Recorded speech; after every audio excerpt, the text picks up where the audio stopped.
Atomic spectra. Spectra is the plural form of spectrum. For example, this is the hydrogen spectrum, and this is helium spectrum, lithium spectrum, oxygen spectrum. The spectrum of the different elements is different. It means no two elements can have same type of spectrum. By knowing the spectrum, we can identify the element. Therefore, the spectrum is said to be a signature of element. Now let us know how we obtain spectrum. Look here, take a container, and in this container, for example, a glass bulb. Take a gas of hydrogen or helium or lithium. When it is heated, atoms of the gas will be excited. These excited atoms emit radiation. When this radiation is passed through prism, it gives spectrum. Look here, when an atomic gas or vapor is excited by supplying energy, energy can be supplied in the form of heat or in the form of electricity, etc. The gas emits radiation. The spectrum of this radiation contains specific wavelengths. Specific wavelengths means particular wavelengths. Look here, for hydrogen, these are the particular wavelengths emitted. For helium, look here, 1, 2, 3, 4, 5 lines like this. Each element has characteristic spectrum.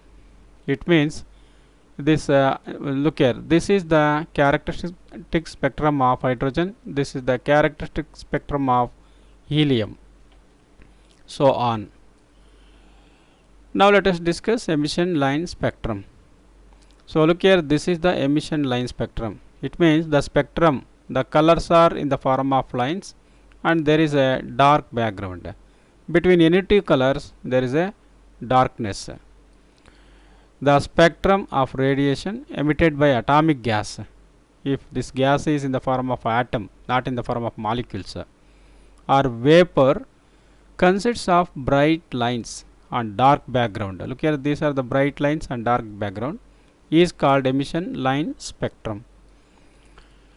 So look here, now let us discuss absorption spectrum. Before going to discuss absorption spectrum, let us know about continuous spectrum. Look here, this is the continuous spectrum. Continuous spectrum can be obtained by passing a white light through this prism. This prism splits white light into 7 colors, because white light consists of 7 colors.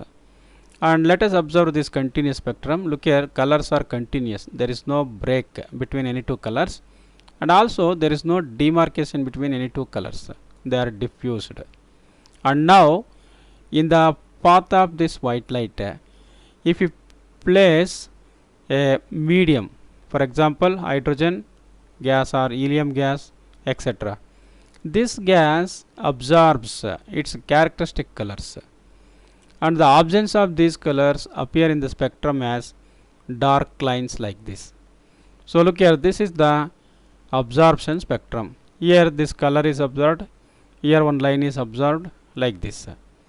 And we know a gas capable of emitting certain colors when it is at high temperature is capable of absorbing same colors when it is at low temperature. Therefore, this has absorbed the colors, and look here, these absorbed colors appear as dark lines. Look here, if this gas emits these lines when it is at high temperature, the same gas has absorbed the same lines. Therefore, in the absorption spectrum, in the place of this violet there is a dark line, in the place of this blue there is a dark line, in the place of red there is a dark line. This is absorption spectrum. So if we know which line is absorbed, we can say which element is present. For example, if two dark lines are there in the yellow color, then we say the helium is present in the gas. Like this, by knowing the spectrum, we can analyze the chemical present in the gas. And also the spectrum gives information about atom of the gas, the structure of the atom of the gas. Therefore, it is very important to analyze the spectrum in order to know what chemical present in the given gas. When white light passes through a gas and spectrum is obtained, the spectrum consists of dark lines in the spectrum. This spectrum is called absorption spectrum. So like this, emission spectrum and absorption spectrum. So this is about spectrum.